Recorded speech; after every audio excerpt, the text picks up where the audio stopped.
Back at it again here on the State of Football, Season 3, Episode 3, Part 262 edition here on this August 4th, 2021. I am Ric Serritella, telling it like it is when it comes to the world of football, coming live into your living room. We thank you so much for waking up with us here today, broadcasting live from the Jersey Shore. What a show we've got lined up for you today.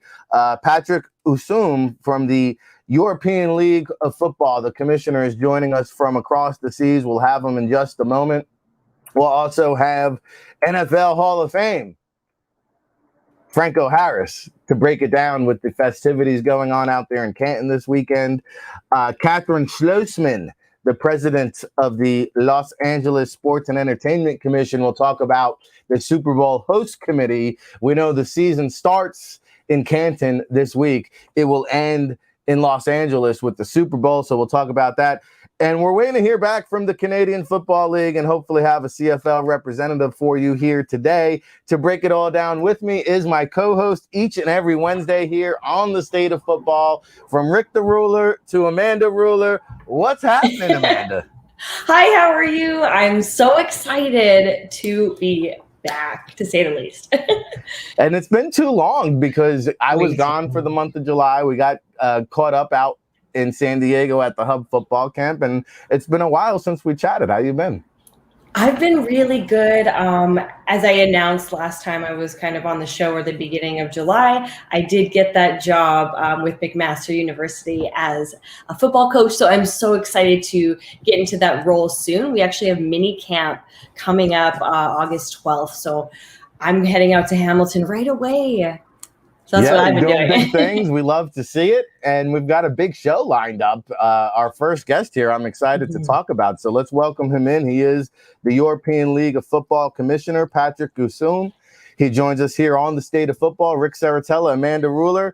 Commissioner, good morning from overseas. How are you today? Good morning, Amanda. Good morning, Ric. Thanks for having me on the show. Absolutely. We're so excited to talk with you here today. And we had a scout out at one of the games this past Sunday, our guy, Lorenz Leinweber, who's out in Germany. He was so thoroughly impressed to catch the action in person. I've been able to watch from a distance here overseas. It's been very competitive, a high level of football. And let's point out to our listening audience at home who might not be aware, only 4 imports or American players are allowed per team. So a lot of these players are homegrown from Europe, from the UK, playing and participating in this league. I know that was one of the goals you guys had with the inception of the European League of Football. Yeah, absolutely. This was always our plan, to actually give the homegrown kids here in Europe a platform to showcase their talent. NFL Europe has been around here in Europe all the way up to 2007, which was a great league. I know that Bally was on your show, I think, 2 days ago. Yes. I remember him when he was starting his broadcasting career over here in NFL Europe. So he's been around it. It was a great league. But the NFL Europe was basically an American league on German soil. Now, this league is a European league with European players over here in Europe, with a few Americans sprinkled in.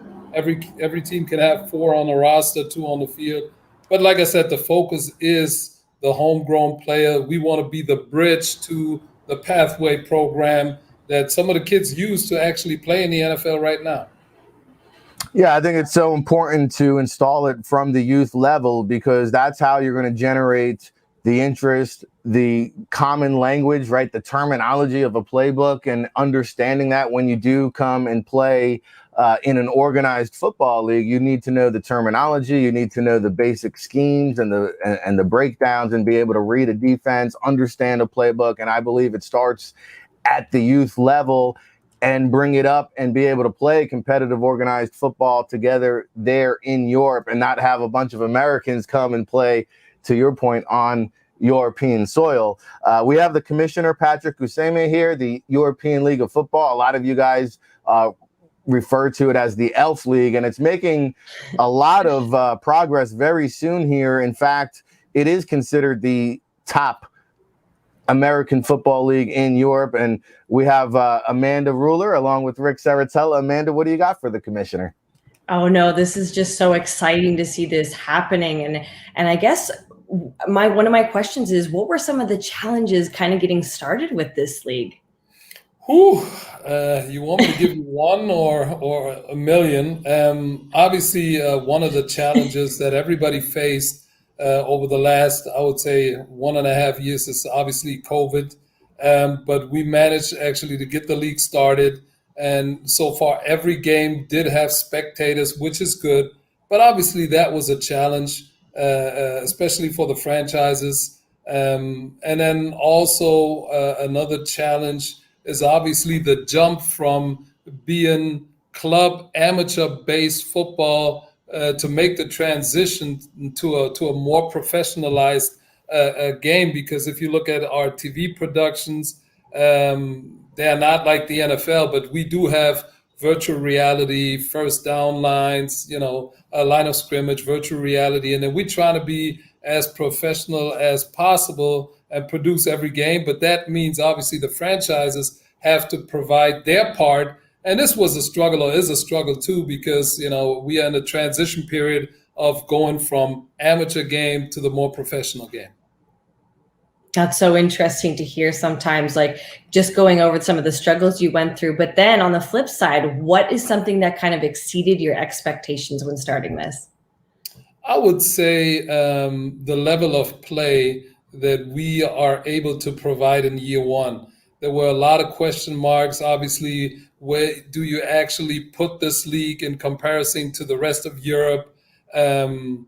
And I would say, as a former coach myself and a former NFL Europe coach, I can honestly say that this league from the jump is the best league in Europe by far. If you look at the entire league, the strength of all of our teams is incredible. We got some great import players, former NFL guys, and also our European players, because I think a lot of people don't even know that or don't have an idea how many kids play FCS and FBS football, European kids, and now they're all coming back. We even have the face of our league, Kasim Edebali, who played at Boston College, spent 7 years in the NFL.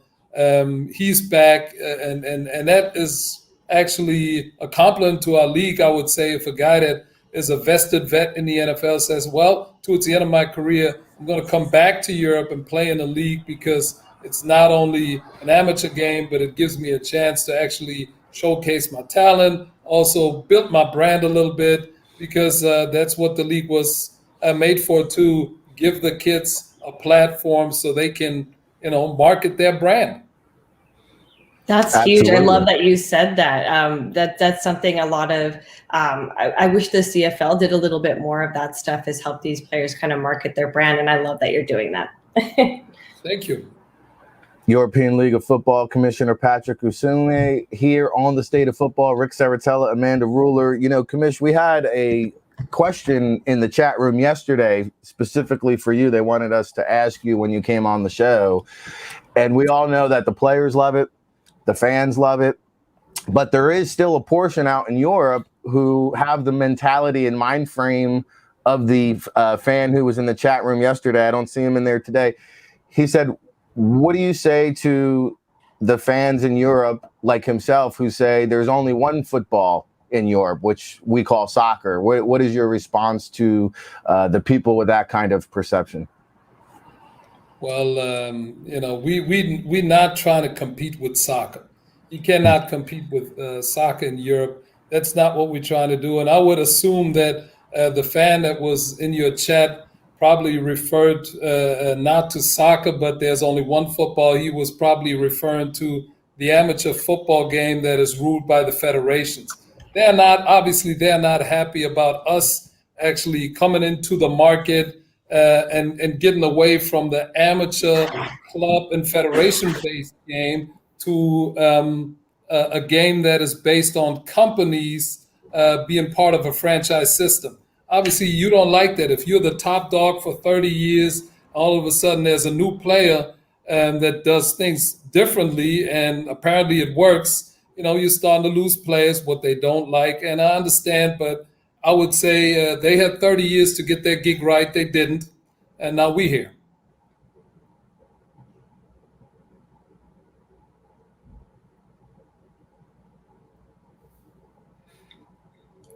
Oh, Rick, we can't hear you. Oh, I thought this was my connection here in Germany, but.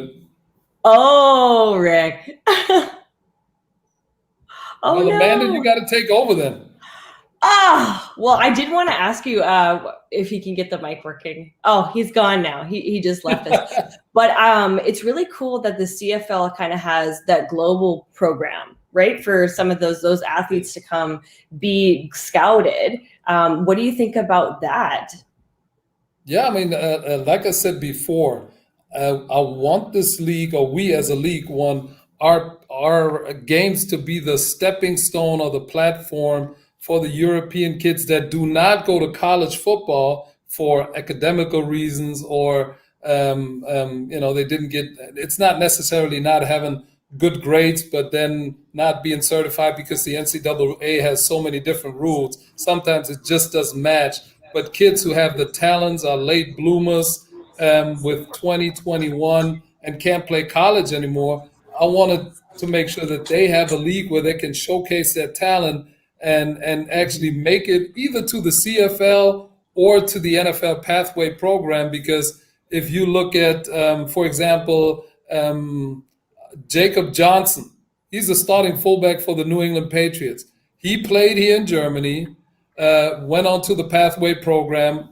Obviously, prior he played for the University of Tennessee, but he came back to Europe and needed some time, and then went back into the pathway program, and then ended up making it. And now he's a starting fullback or H-back for the Patriots. And in the clips that I'm seeing, there's a kid. His last name is Debo, a corner.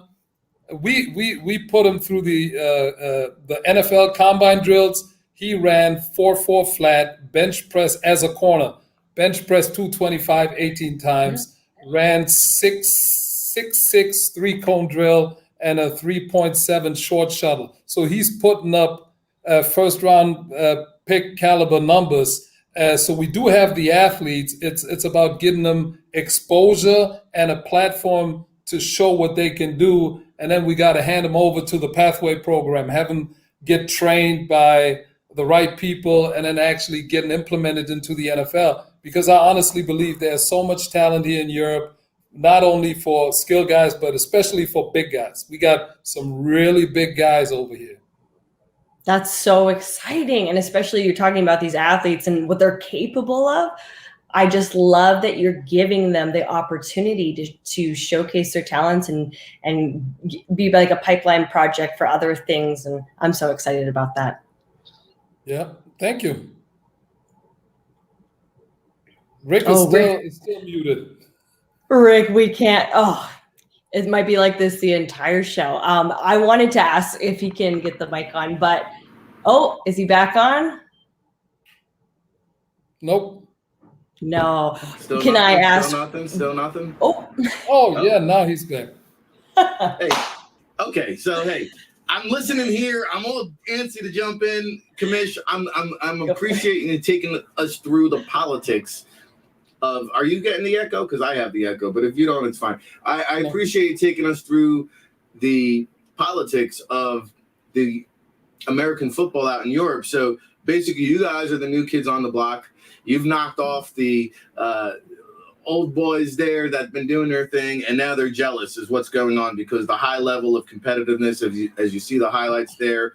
Our guy Lorenz, who was at the game against Frankfurt this past week, says Marcel Debo is rocked up, ready to go. And we have another question in the chat room from the Hub Football Senior VP, Tommy Goodhines, is wondering how hard is it to come by equipment out there for all the players?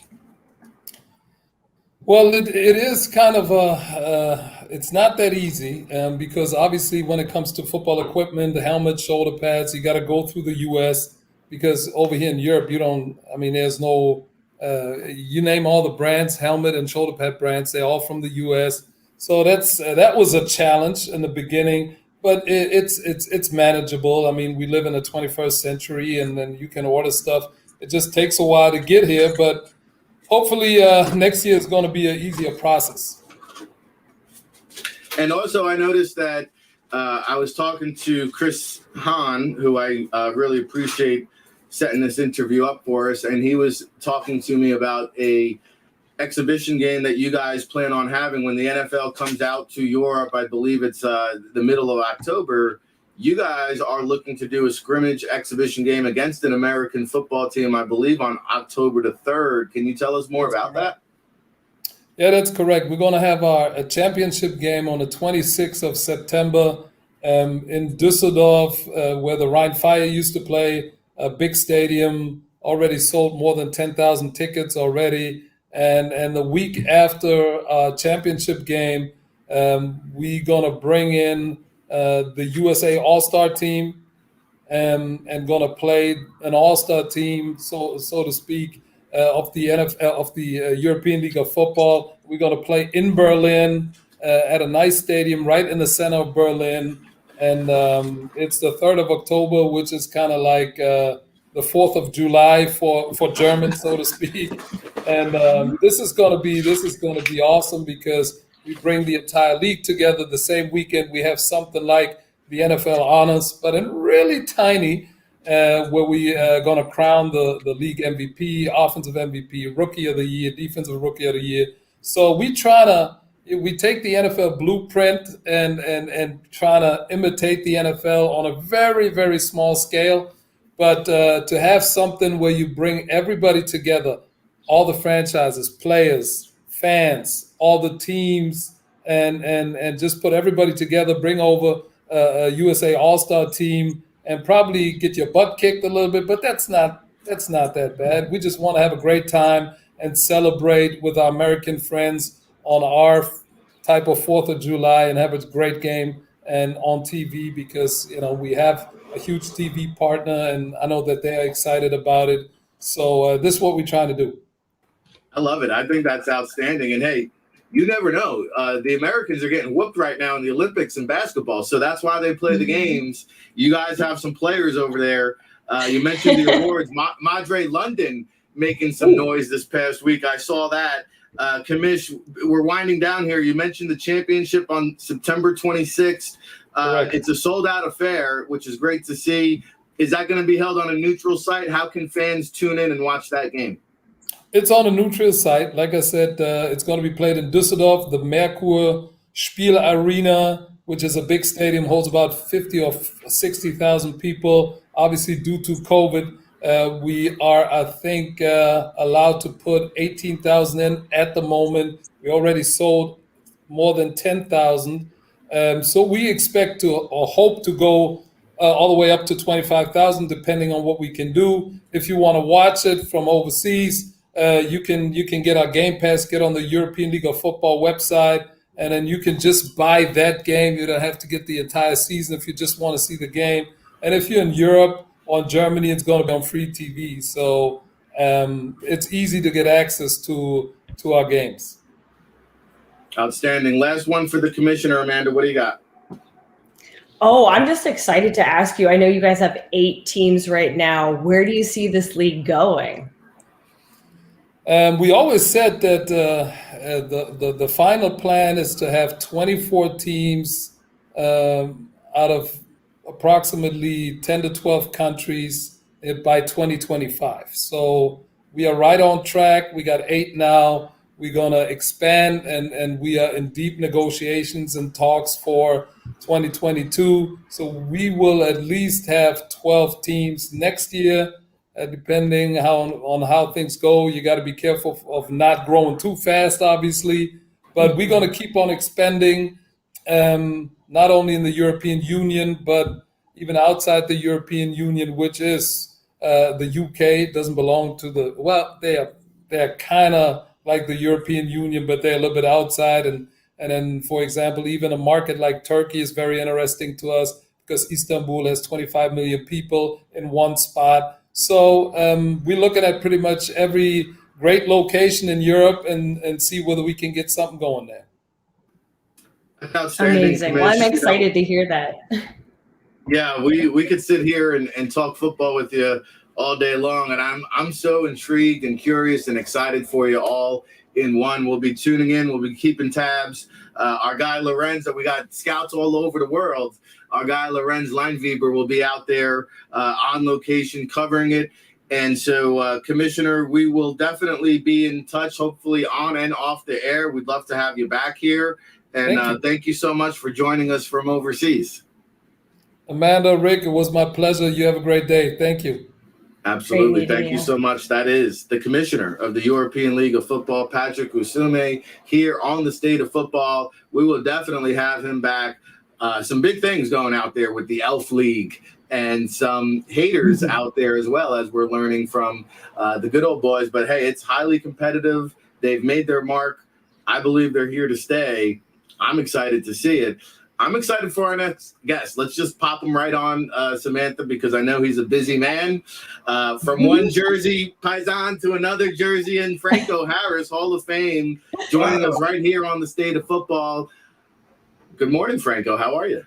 Hey, good morning. And may I say something talking about Paisan, when you're talking about the European Football League, I'm saying, so now we know they have some speed in Europe, because the fastest man on earth in 100-yard dash was the guy from Italy. That's right. There you go. I was going to say. Somebody's paying attention to the Olympics. That's great. And That's great. The commissioner was saying they got 6-foot corners running 4.4 and doing great things out there in Europe. And Franco, I know you're doing great things with GameDaySocks.com. In fact, I've got mine on. Where are mine? You forgot to send some to Canada. Absolutely. We're going to send a pair up to Amanda up north there in Canada. But these are so cool. We appreciate you sending these to us in such a short time. And tell us a little bit more about these socks, who they feature, and how we can get them all. Well, we're featuring the legends of the game, the Hall of Fame class that has just been inducted for 2020 and 2021. So we're real excited. We see some of the lineup right here. And so we have every inductee, we have their Hall of Fame sock, because we want to honor every inductee that's going into the Hall of Fame, because it is quite an honor.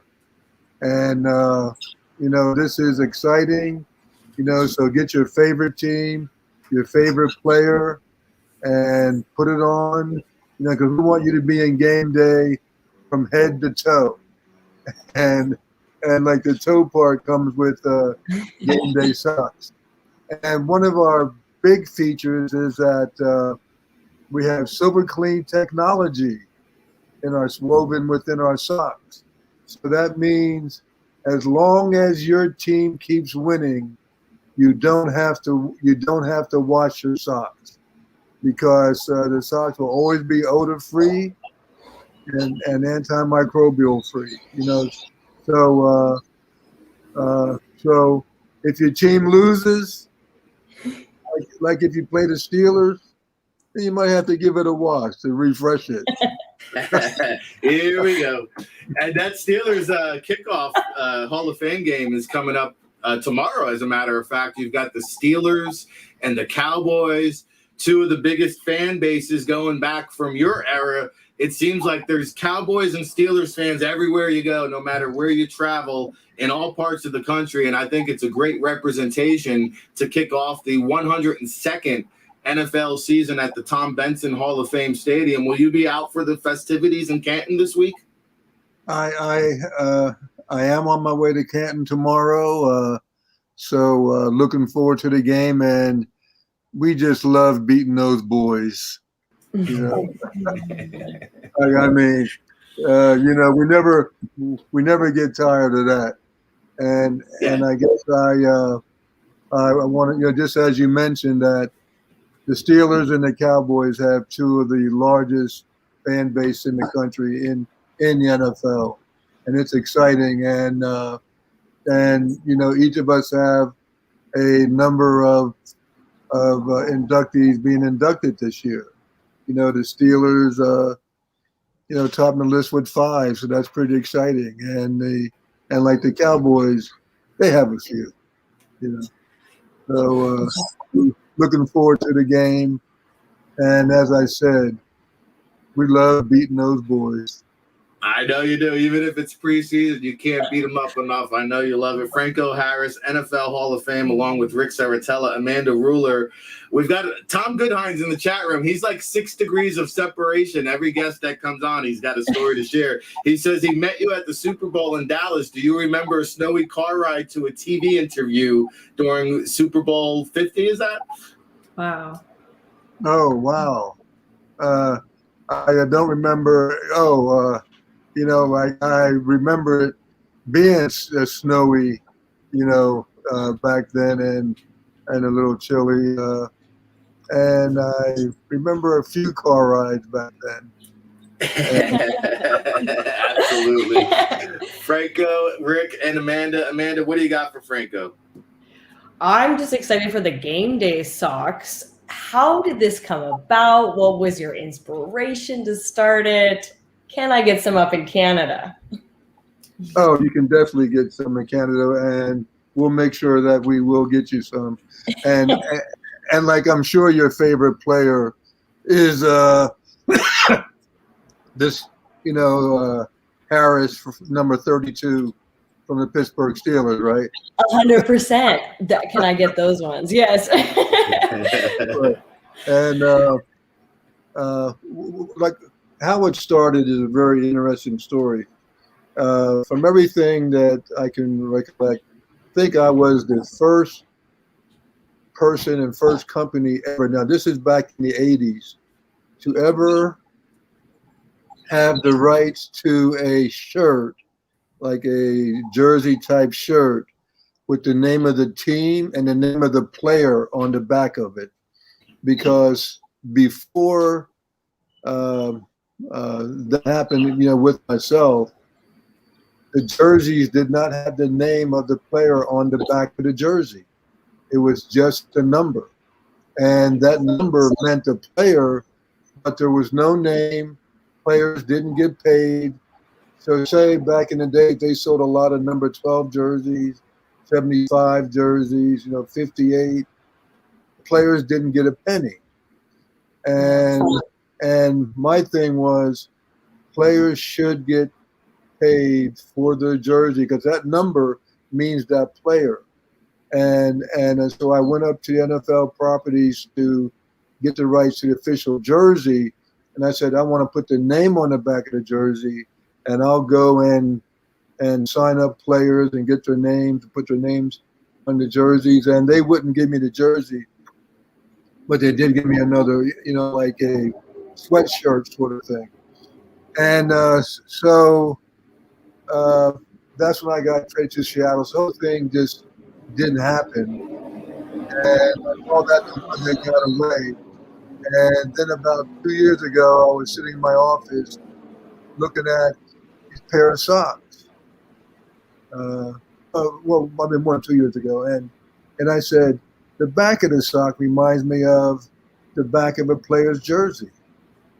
And I said, bingo, I'm going to bring this back around, but this time on these socks and call it game day socks and have it to where, they can have that jersey look from the back all the way down, through their legs. So it was just an inspiration that came from something before the one that got away, I say. And it came back around with game day socks. So and we're rocking them as you talk, Franco. I know you're tight on time, so go to GameDaySocks.com, pick up your pair, be fashionable like me. Franco hooked me up. We're going to hopefully hook up Amanda up north in Canada so she can rock her Game Day Hall of Fame socks. We did have the Hall of Fame Village CEO Mike Crawford on yesterday, Franco, and because Amanda is a former professional football player, and she's currently a assistant football coach there at McMaster University. and he had mentioned that you are an owner of the Pittsburgh women's pro team. Can you tell us more about that real quick? Yes, I am. And the Pittsburgh Passion, which is part of the WFA, Women's Football Alliance. And as a matter of fact, we had our championship game last week in Canton. And the Boston Renegades end up winning the championship. So it's something I got involved with probably, I'm trying to think, like 12 years ago, 15 years ago. And I'm saying, and I have to admit, I was a little skeptical at first, right? And I ran to this person. She told me about this women's football league starting up, and Pittsburgh has a team. And would you go watch the Pittsburgh team?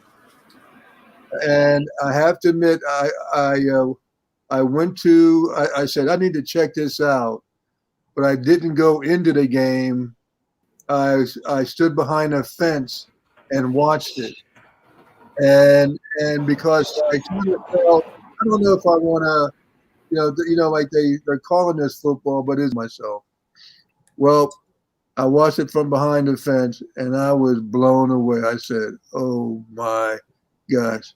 The next game, I was on the sidelines watching the game, and it was just so interesting just to see that type of talent and passion for the game.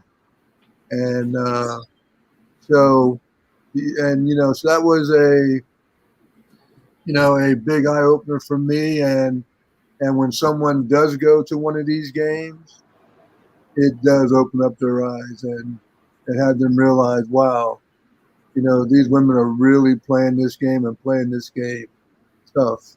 And so I'm a big fan. And then I got involved with the team, and it's just, once again, it's a whole thing of breaking barriers, and this was a big one.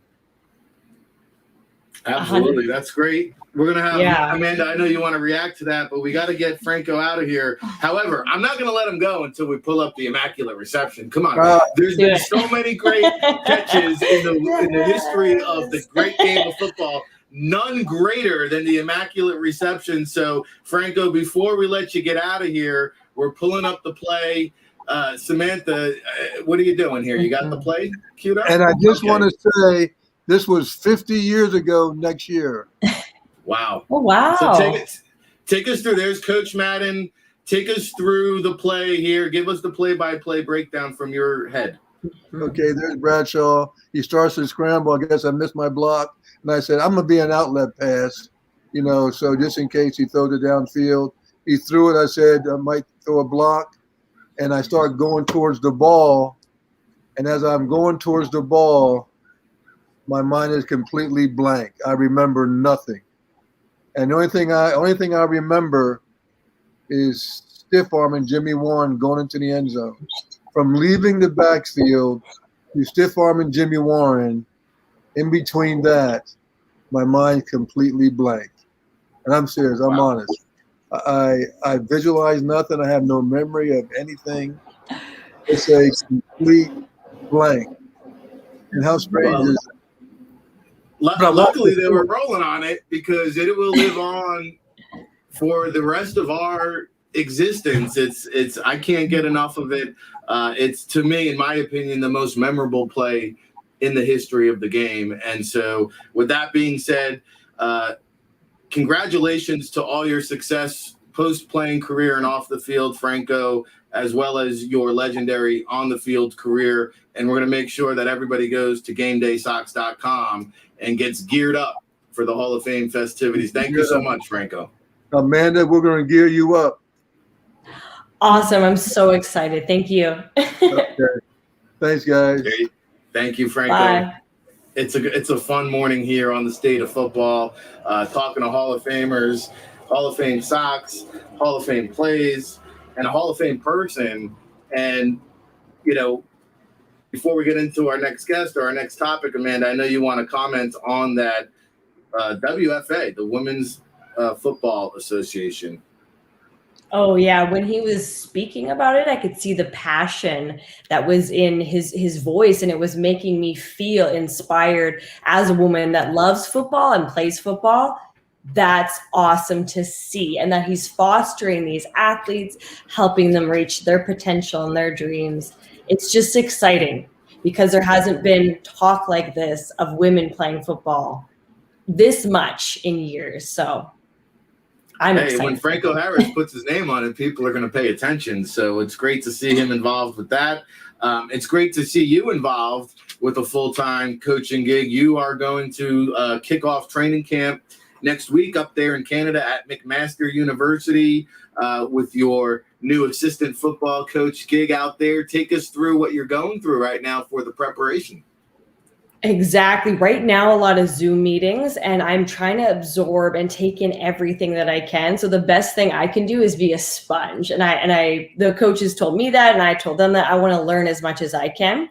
So right now I'm going to be working with the running backs, but I'm sitting in every single meeting because just learning everything I can from the different coaches, and I want to learn the players. And that's where I'm at right now, is taking in everything. And it is kind of overwhelming at first, but once we get into mini camp, I'm so excited to get started and get on that field, meet these guys, these young gentlemen, coach them up, have some fun, chop it up, make some connections, and get started with the season. Yeah, no, I mean, you were a stud out at the Hub football camp, and you did such a wonderful job out there coaching all the great young men and the professionals out there. And it was interesting to see that. I felt like they felt your energy, I feel like, more than a lot of the other coaches. And it was great to see because you were literally the first coach they interacted with, and you had them going through the warm-ups, getting fired up, and off to their positional drills they went. And you know how I feel. I thought you were an all-star out there, but you and I have never had a chance yet to talk about your Hub football experience on the air, which was July 18th, almost 3 weeks ago. Unbelievable how time is flying. But what were your thoughts and impressions of the Hub football? It was so well organized. Even I've gotten lots of feedback from the athletes that have messaged me saying, wow, what a great event. And some that couldn't come out are asking, how can I get to the next one? It was a lot of great talent. And I understand a lot of gentlemen applied. It was tough to kind of break it down, right? And only accept so many, but another one coming up, another opportunity. And it was a great way to showcase the talent of a lot of these athletes that can get a look or a second chance.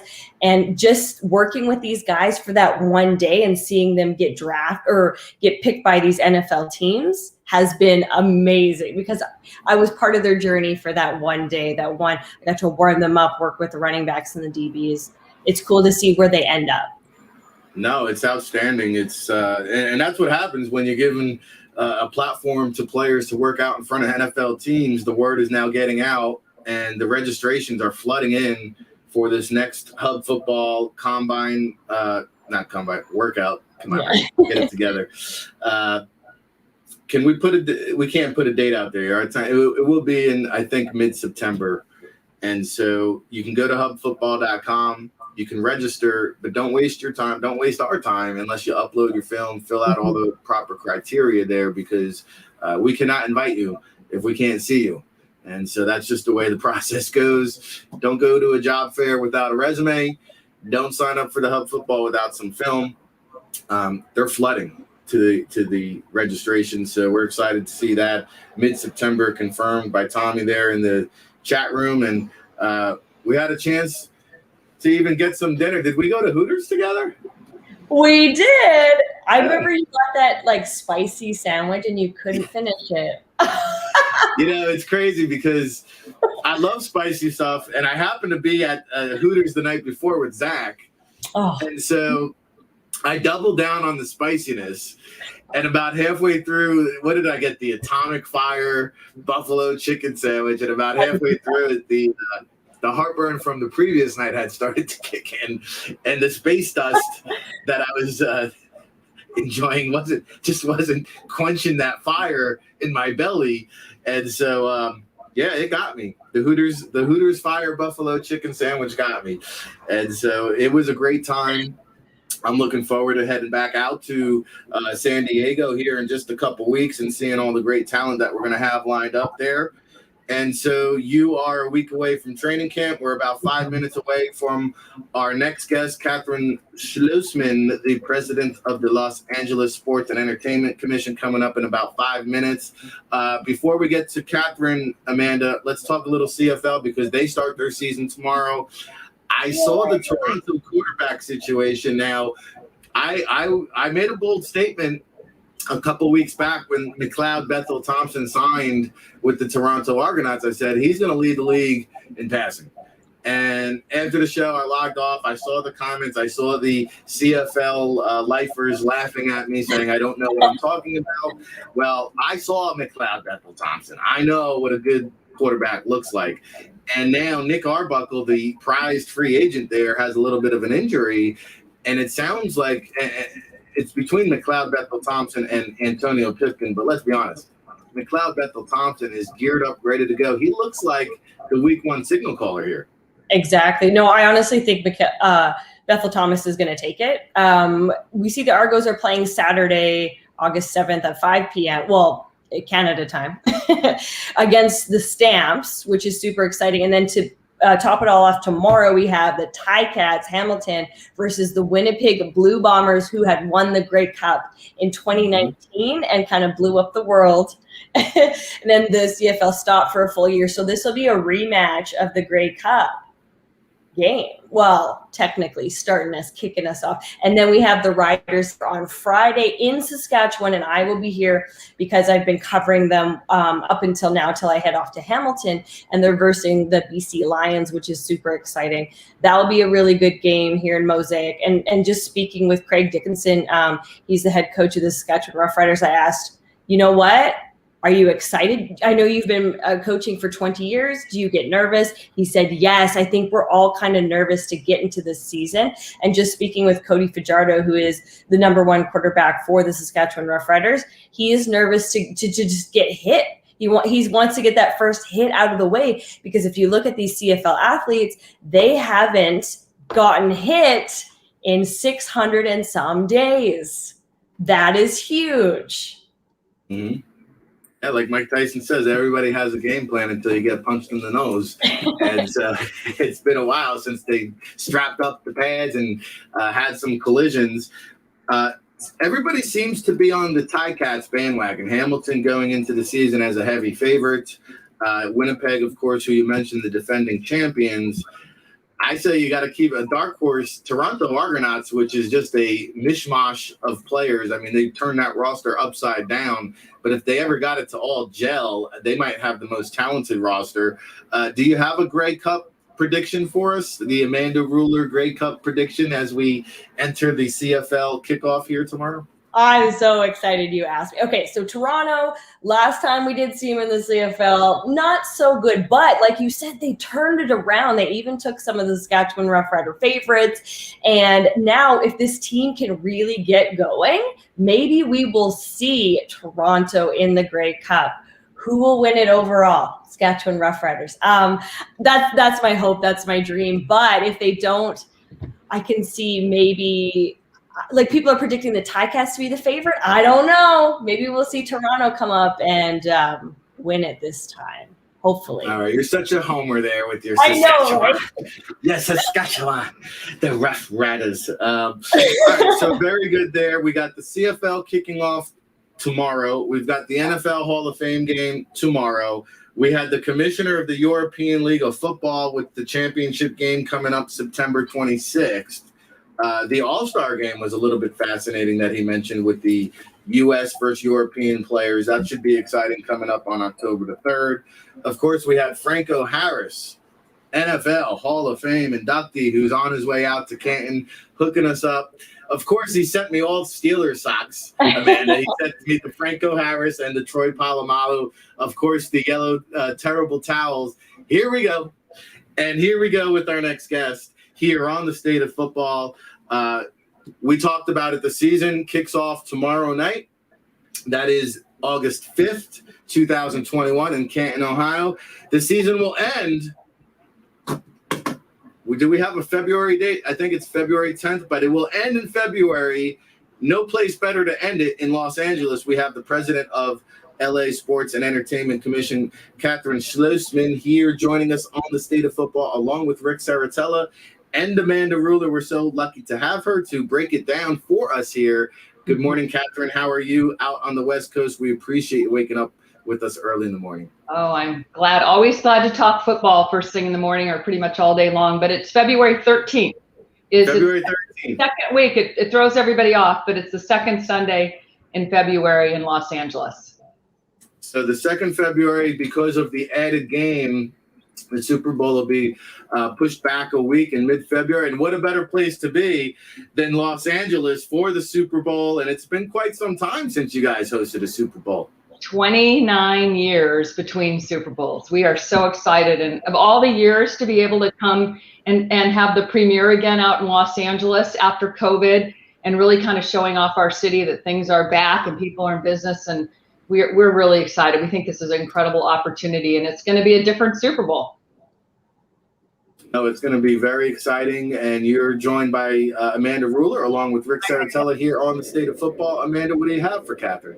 I'm so excited for this. What will the Super Bowl experience look like in Los Angeles? You guys are going to do it up, do it different. You guys always go big, so what's it going to look like? Right, go big or go home, right? We feel like this is the first time, like I said, been in Los Angeles for 29 years. We have so much to show off. Obviously, you're seeing the picture of SoFi Stadium. That picture, by the way, does not do that stadium justice. It is spectacular. You just really don't believe, the pictures just don't, like I said, do it justice until you walk through and see what they've done. Stan Kroenke did an amazing job. But we're looking at Super Bowl as an opportunity to show off our city. And so, and I always tell people this is not just about the game, and all of us football fans are excited about the game, but really there's going to be 2 weeks of activities leading up to it, parties, events, youth clinics, things like that. But we're looking at everything that they usually do and trying to do it a little different, trying to add a little spin to, something that hasn't been done in the past. And so we're excited to show it off and show our plans. Yeah, what a beautiful stadium as we look at it here. Kathryn Schloessman, president of LA Sports and Entertainment Commission. Now, you talk about all these great events leading up to the Super Bowl, 2 weeks of an extravaganza bonanza, we'll just call it, Kathryn. But what the people don't see is the lead-in, the preparation. I mean, this is arguably the biggest event in the world each year. So I'm assuming the preparation has already begun. I mean, what is the timetable? What does that look like? How do you guys kind of prepare for such a magnificent event like the Super Bowl? Yeah, it's so funny, a funny story. So we sent out an announcement in February or March when they finally announced the date, right? So we sent it out to all of our supporters and said, oh, it's Sunday, February 13th. And I can't tell you how many emails I got back of, oh, congratulations, you won the bid for the Super Bowl. I'm like, are you kidding me? We won it in 2016. We've been working on it since 2016. I think really the majority of the activity, we really staffed up the beginning of 2020. But I had to laugh, like, you really think that we're starting the planning less than a year out? That would be shame on us. But we've been working on it. We won it in May of 2016, and we've been working on it since. And obviously things have changed during that time. And we've kind of pivoted on what's new, what's different, what do we want to show off.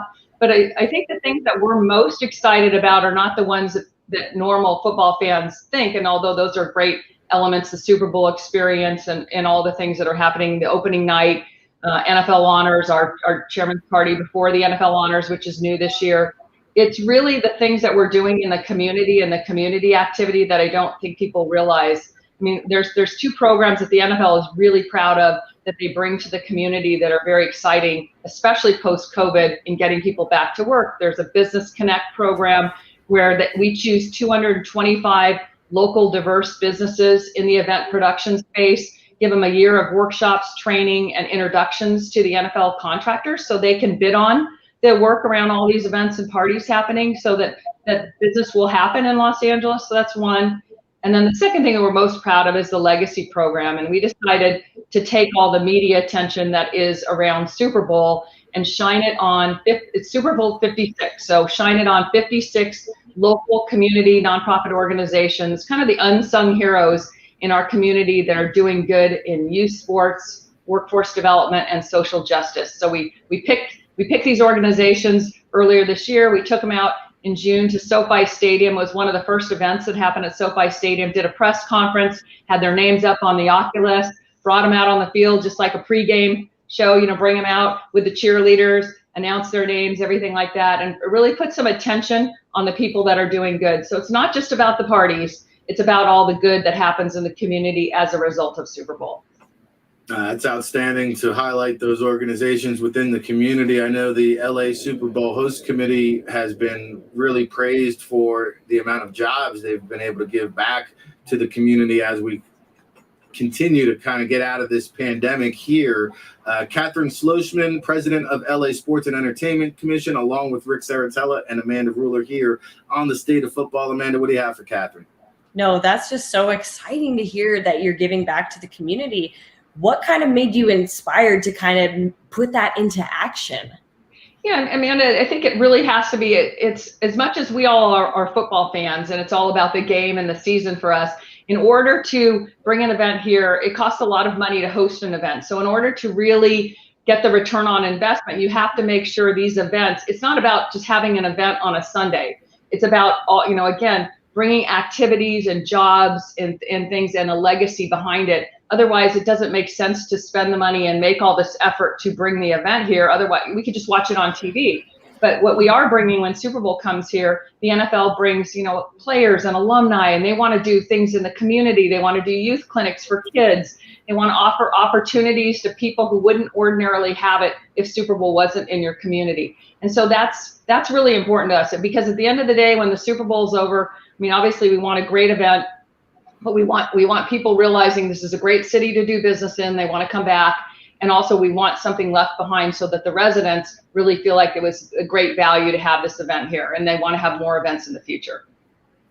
No, I love hearing that kind of thing. It's so inspiring for other people to take action as well for other events. Yeah, and we're hoping, by the way, this is our kickoff to the decade. I don't know if you're aware that we're hosting Super Bowl in February of 2022, but we also have the Major League Baseball All-Star Game coming, this College Football Playoff National Championship in 23. We're hosting the U.S. Open in 23. We're a candidate host city for the World Cup, and of course, we've got the Olympics in 28. So we are looking at this as a decade of opportunity for Los Angeles, and Super Bowl is a great way to kick it off. You forgot one, Kathryn, the Rugby World Cup as well. You guys are in the mix we're bidding as well, on, I believe. we're bidding on Rugby World Cup, and I forgot another one too, the MLS All-Star Game, which is August 25th at Bank of Cal Stadium with the LAFC team here. So we have so much, I tend to forget one or two every time I reel them off. Oh my goodness. Unbelievable. You are doing huge things. Are you kidding me? And also, I know Sports Business Journal, who I respect wholeheartedly and subscribe to, also recently named Los Angeles the best sports city.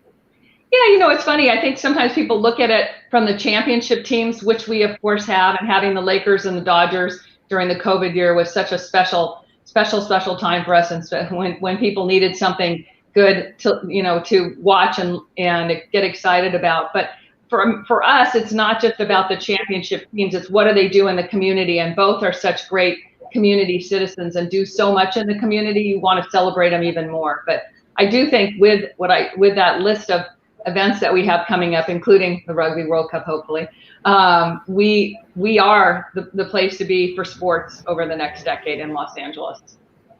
And being, California born and raised, I believe right there in the LA area, you have to take a lot of pride. And I believe that you're responsible for Los Angeles being named the best sports city. Now, you mentioned the Lakers. I got to bring it up just because I do live in the football bubble. However, if you didn't pay attention to what the Lakers are doing in free agency, they are doing mega things there with Jeannie Buss. And I saw that you actually attended USC at the same time with Jeannie Buss there. Do you guys have any kind of relationship or communicate at all? Yeah. I'm very lucky. So Jeannie and I actually sat next to each other in probably the class I did the worst in, what was it called? I can't even remember what it was. It was a science class, which You were so into it. I know. I blocked it out. We sat next to each other and we became friends, and we're very good friends. And I have to tell you, besides the fact that, she's the owner of the Lakers, this is somebody who really has been incredibly helpful to us. Anything she can do, she does. Probably one of the most humble people you'll meet and most respected people in sports in Los Angeles, female or male. I mean, so well liked. And so I am so lucky. By the way, I didn't even know who she was when I sat next to her in this class we were in at USC.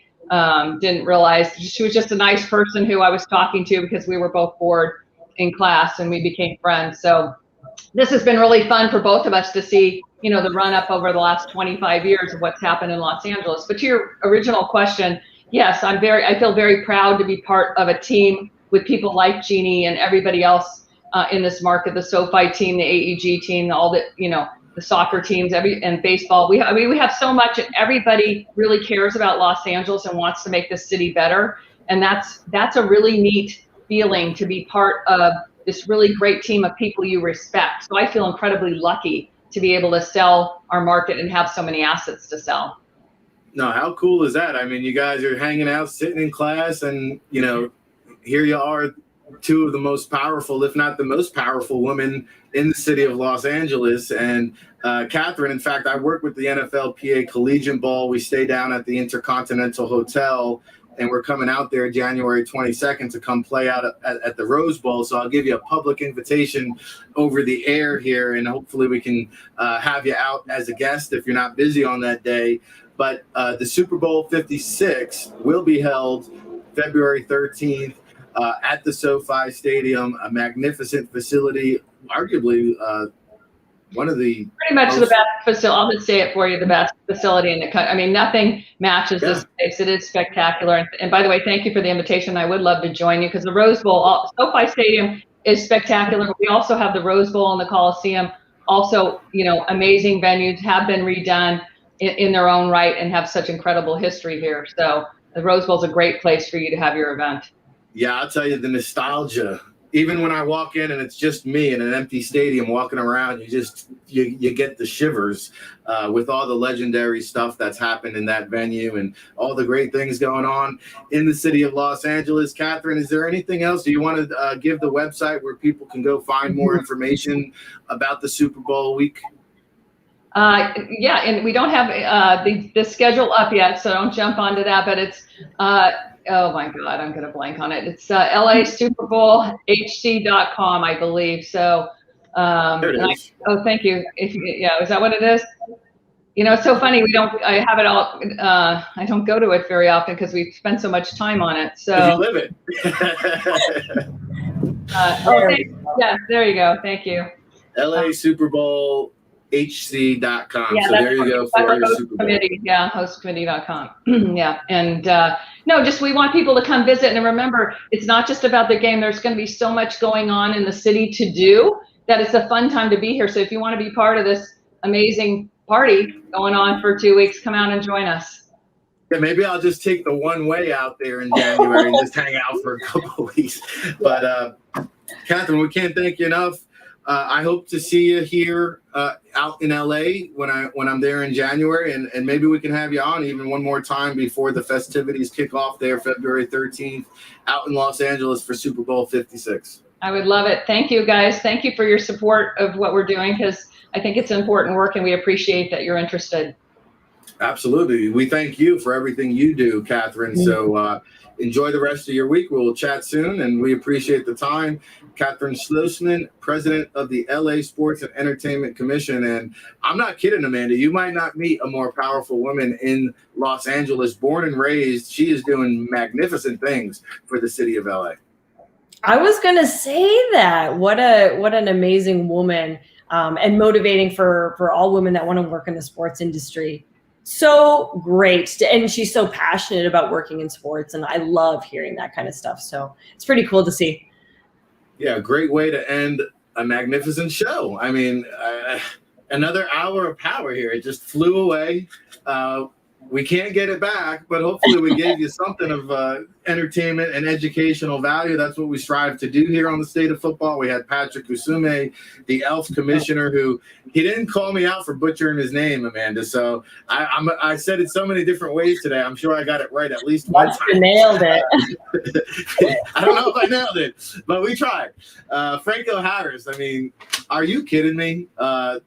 Coming from New Jersey to have the man, the myth, the legend. Oh, that was really cool to see. And then Kathryn Schloessman, who born and raised out there in the LA area, hosting the Super Bowl 56, February 13th. And then not even 6 months later, they'll have the All-Star game for MLB. You heard her talk about the college football playoffs, FIFA World Cup, and Rugby World Cup they're in negotiations for. So the LA Entertainment Commission just crushing it out there in California. And I'll be back out in Cali, a little bit south, San Diego, mid-September. Make sure you sign up hubfootball.com for that. And we'll have Russell Landy back out on site helping conduct the Hub Football Scout Camp. And so this is going to be for aspiring scouts, current scouts. We've already had some interest from NFL teams with some of their younger interns and younger scouts to come out and attend this event, learn from some of the Hub Football scouting staff, and just really get hands-on, cut your teeth in the field, be able to evaluate some of these guys alongside Russell Landy, myself, all the great. Oh, I think he might have cut out, so I might be the only one on here right now. Let's see. He did. Perfect. All right. Well, thank you guys. Let's end it there. Let's finish it out. Oh, actually, sorry. I was about to end the show. Give us a close out here on the State of Football. It's your show. Thanks for coming, you guys. We had fun. Hope you guys did too. Let's end it today.